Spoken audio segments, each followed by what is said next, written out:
আসসালামু আলাইকুম, সবাইকে স্বাগতম জানাচ্ছি ইজি পাঠশালার পক্ষ থেকে। আমি আছি নুসরাত জাহান। আজকে আমরা বায়োলজির একটি টপিক সম্পর্কে জানতে চাচ্ছি। আমরা দুটি ওয়ার্ড বিশ্লেষণ করতে যাচ্ছি। দুটি ওয়ার্ড কোন দুটি?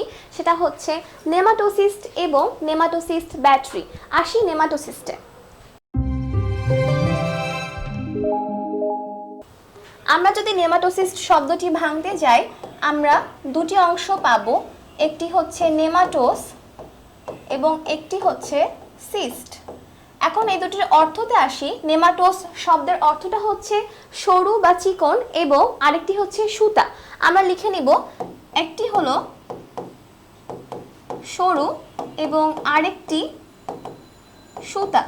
ইংলিশে লিখে নিব আমরা, সরুকে আমরা বলতে পারি ফাইন এবং সুতা থ্রেড। এবার আসি সিস্টে। সিস্ট হলো স্যাক বা থলি বোঝায়। লিখে নিব আমরা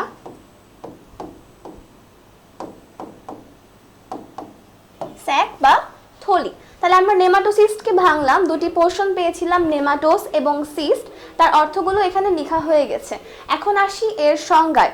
যখন একটা থলে এবং সুতার মতো সরু উপাঙ্গ একসাথে থাকবে তখন আমরা তাকে কি বলবো? তাকে আমরা নেমাটোসিস্ট বলবো। এখানে লেখা আছে একটি থলি এবং সুতার মতো সরু দংশন অঙ্গাণু একসাথে মিলে কি হবে? নেমাটোসিস্ট হবে। অর্থাৎ একটি থাকবে সূত্রক এবং একটি কি থাকবে? একটা দংশন অঙ্গাণু।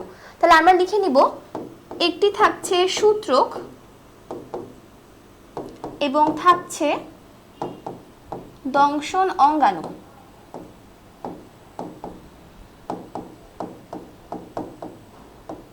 তাহলে আমরা নেমাটোসিস্ট সম্পর্কে বুঝে নিলাম। নেমাটোসিস্টে আমাদের কি থাকে এটা আমরা একটু জেনে নিব।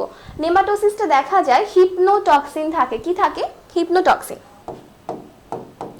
নেমাটোসিস্টে থাকে হিপনোটক্সিন। নামে যেহেতু টক্সিন আছে তার মানে অবশ্যই এটা ভালো কোনো কিছু না, এটা হচ্ছে বিষ বা টক্সিক একটা এলিমেন্ট।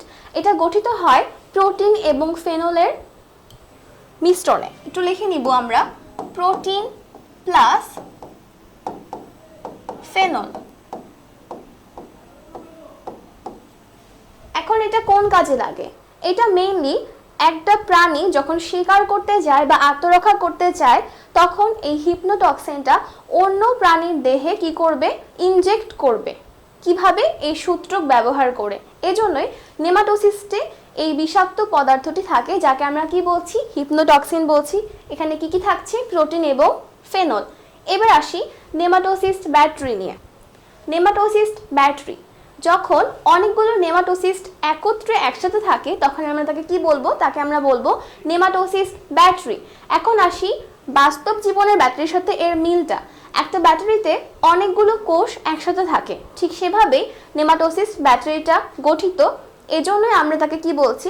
Nematocyst battery. এখানে অনেকগুলো নেমাটোসিস্ট একসাথে থাকছে।